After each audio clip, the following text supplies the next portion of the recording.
এই যে টেক্সট বুকটা, এখানে লেখা দ্বিতীয় শ্রেণী। আপনার সবাই এটার সাথে পরিচিত নিশ্চয়ই, আপনার টিচার দ্বিতীয় শ্রেণী।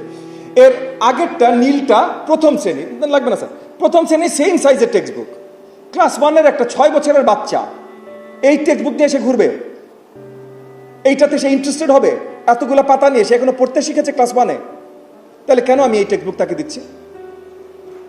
আপনি টিচার হিসেবে তার প্রোগ্রেস মনিটর করবেন, বাচ্চার নিজের প্রোগ্রেস দেখার দরকার নেই। তাহলে সে মজা পাবে কোথা থেকে? এই আমি না এইটা আজকে শেষ করেছি, আমি এর পরেরটা নেক্সট উইকে যাব, এটা একটা এক্সাইটমেন্ট আছে না ভাই? আমরা বুড়া বয়সে একটু এইটার এরকম এক্সাইটমেন্ট পাই না? তাহলে বাচ্চাকে কেন দেবো না? আমার কেন, মানে বেসিক ডিজাইনই তো গলত ভাই, এটা কেন হবে? টিচার কনসেন্ট্রেট করবে 65 জনের জন্য, আপনারা যারা সবাই এখানে শিক্ষক, এটা সম্ভব 65 জনের একটা ক্লাসরুমে? না, কনসেন্ট্রেট করা সম্ভব না। You can't really teach, you can't connect, আপনি কানেক্ট করতে পারবেন। টিচার ট্রেনিং তৈরি করে, টিচার ট্রেনিং কেন তৈরি করে? কেন আমি যে একটা টিচারকে ট্রেন করব, কিসের জন্য ট্রেন করব? কিছু একটা শেখানোর জন্য।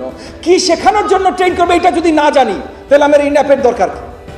তাহলে আমার পিটিআই এর দরকার কি? যদি আমি না জানি আমি অ্যাকচুয়ালি কি শেখানোর জন্য তাকে ট্রেন করব। ইন্টেন্সিটিটা বাড়বে। এটা যখন আমি আপনাদেরকে বললাম, আপনার কাছে মনে হলো না কমন সেন্স?